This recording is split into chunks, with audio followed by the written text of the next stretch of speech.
Shalom, selamat datang di artikel View. Assalamualaikum warahmatullahi wabarakatuh.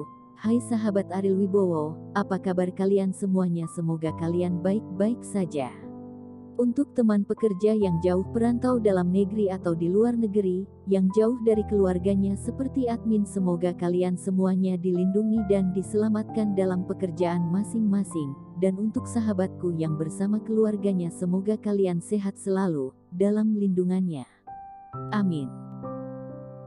Episode 69, kisah seorang CEO muda yang berpura-pura culun. Lina, yang kembali ke rumah, menjadi semakin marah. Inem tahu bahwa Lina marah, dan melihat bekas merah di wajah Lina, dia pasti tertekan setelah dipukuli. Jika dia menegurnya untuk menenangkannya, Inem akan menerima ocehan.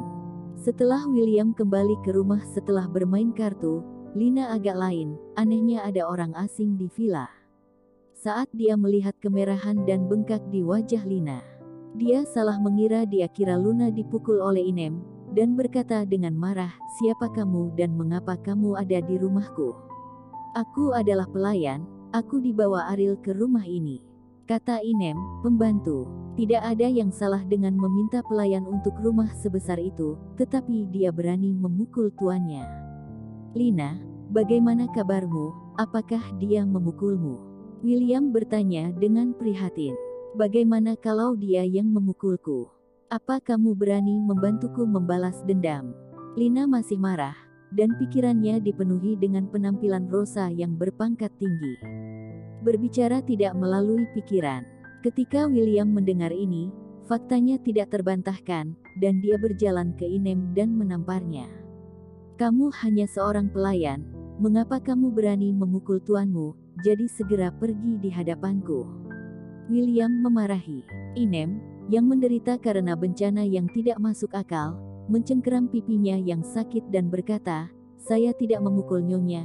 Lina tidak berharap William memukuli orang, tapi demi membalaskan sakit hatinya, dia senang. Dan itu hanya seorang pelayan, apa yang bisa Inem lakukan? "Jika kamu tidak tahan, kamu bisa keluar sekarang, keluarga kami tidak membutuhkanmu," kata Lina. Kesempatan kerja ini diberikan oleh Ariel, dan Inem sangat menghargainya. Apalagi dia sekarang tidak punya waktu dan kesempatan untuk mencari pekerjaan sampingan, dan akan segera membayar biaya hidup putrinya. Demi putrinya, Inem hanya bisa menelan amarahnya. "Aku akan memasak," kata Inem. "Dasar sampah." Lina mengutuk dengan jijik. Melihat Inem berjalan menuju dapur, William melangkah maju, meraih bahu Inem, dan berkata, "Aku ingin kamu keluar dari rumahku sekarang, apakah kamu tidak mengerti?"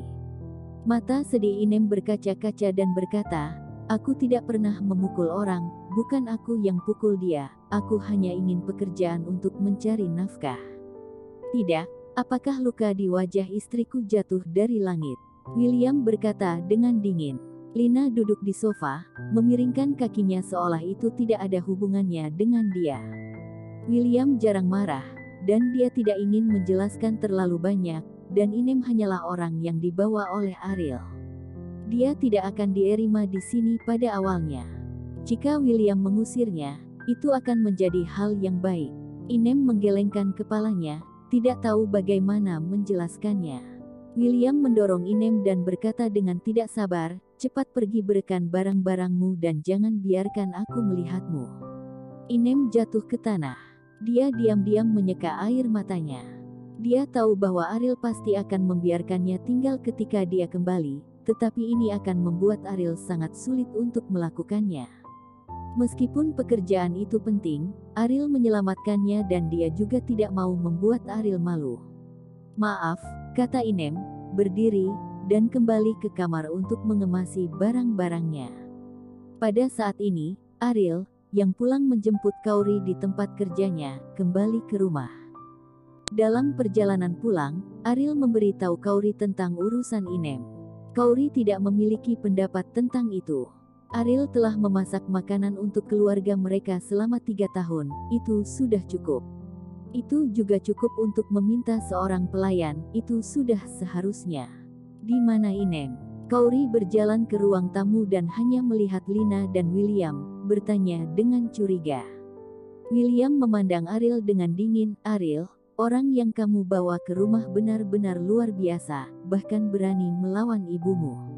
Mendengar ini, Ariel mengerutkan kening. Inem adalah seorang yang jujur. Dia tahu persis orang seperti apa Inem itu, bagaimana dia bisa memukul Lina. Bahkan jika Lina sangat jahat menargetkannya, dengan amarah Inem, dia pasti akan memilih untuk menelan amarahnya.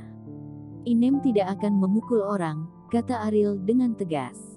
Lihatlah luka di wajah ibumu, apakah bukan dia yang memukulnya, kata William.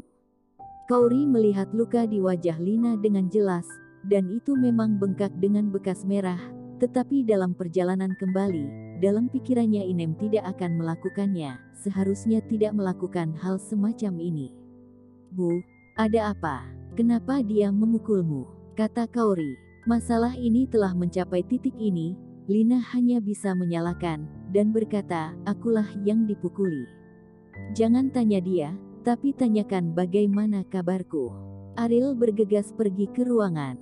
Inem sedang memasukkan pakaiannya ke tasnya di ruang dan melihat Ariel kembali dan berkata, Ariel, saya tidak ingin mempermalukan Anda, terima kasih telah membantu saya.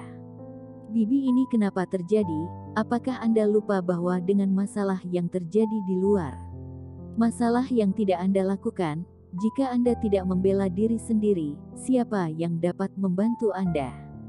Dan kemana Anda dapat pergi? Kemana Anda dapat menemukan biaya hidup putri Anda? Akankah ada orang di pasar tenaga kerja akan mempekerjakanmu? Kata Ariel.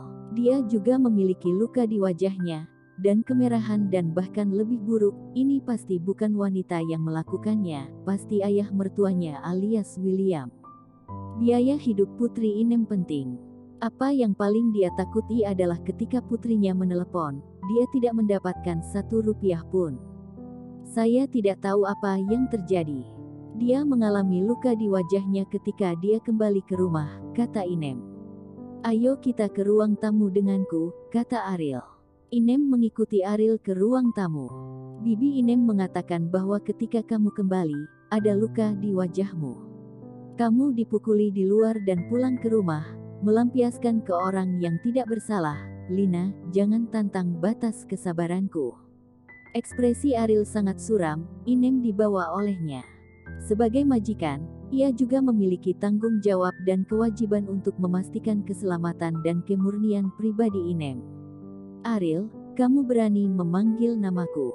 Lina tiba-tiba berdiri dan menunjuk Ariel dengan marah. Melihat wajah suram Ariel, Kauri merasakan ketakutan melihat Ariel untuk pertama kalinya di dalam hatinya. Dia tahu bahwa Ariel benar-benar marah. Bu, siapa yang memukulmu? Mengapa kamu menganiaya Bibi Inem? Apakah kamu menjadi sangat tidak masuk akal sekarang? Kata Kauri. William dikendalikan oleh kemarahannya sekarang, jadi dia tidak meragukan kata-kata Lina. Sekarang dia merasa ada sesuatu yang salah. Tidak peduli seberapa berani Inem, dia tidak bisa memukul Lina. Terlebih lagi, dengan kemarahan Lina, jika dia benar setelah dipukuli oleh Inem, dia sudah bertarung melawan Inem dari tadi. Bagaimana dia bisa menunggunya kembali? Lina, bicaralah dengan cepat. Siapa yang memukulmu? William bertanya. Mengapa? Apakah kamu sekarang mulai meragukanku? Apakah kamu percaya pada orang luar? Lina menanyai ketiganya dengan ekspresi lugas. Kamu menolak untuk mengatakan bahwa itu tidak masalah. Saya meminta Departemen Manajemen Properti untuk menyesuaikan pemantauan untuk melihat apakah cedera Anda ada di rumah atau dari luar. Ariel berbicara dan mengeluarkan telepon. Itu tergantung pada pemantauan, yang pasti akan terungkap dengan sendirinya, dan Lina mulai panik. Duduk di tanah. Lina terpaksa menangis dan berpura-pura berakting. Aku tidak hidup lagi, kamu benar-benar percaya orang luar, dan tidak percaya padaku. Aku anggota keluarga ini, dia hanya seorang pelayan. Apakah kamu masih memiliki hati nurani? Teriak Lina. Ariel saling menatap dengan dingin, tidak tergerak. Kamu masih memiliki kesempatan untuk mengatakan yang sebenarnya. Jika kamu harus pergi ke Departemen Properti, kamu hanya akan semakin malu, kata Ariel dengan dingin. Ya, Saya dipukuli di luar. Bukan dia, jadi apa? Apakah kamu akan memukuli saya? Bunuh saja saya akan mengambil pisau untukmu. Lina tampak seperti bajingan. Itu hampir berguling di tanah. Kamu, William sangat marah sehingga kulit kepalanya mati rasa. Tidak masalah jika Inem dianiaya, tetapi dia sudah menamparkan Inem dengan tidak masuk akal. Apa yang harus dia lakukan? Selain itu, Lina menyaksikan kejadian ini terjadi, tetapi dia tidak menghentikannya. Bukankah ini memalukan baginya? Bagaimana denganmu? Bagaimana dengan saya? Kamu adalah suami saya, kamu memiliki kemampuan, kamu pergi dan cepat bantu saya membalas dendam. Lina meraung kepada William. Ariel berkata, kalian berdua, minta maaf kepada Inem. Kamu bicara apa? Mengapa aku harus meminta maaf kepada seorang pelayan? Ariel, apakah kamu tahu apakah itu baik atau buruk? Aku ibumu, kata Lina. Ariel melirik Kaori. Di masa lalu, untuk menjaga perasaan Kaori, dia bisa mengabaikannya, tetapi jika kesombongan Lina berlanjut, Ariel tidak bisa mengatasinya. Bersambung.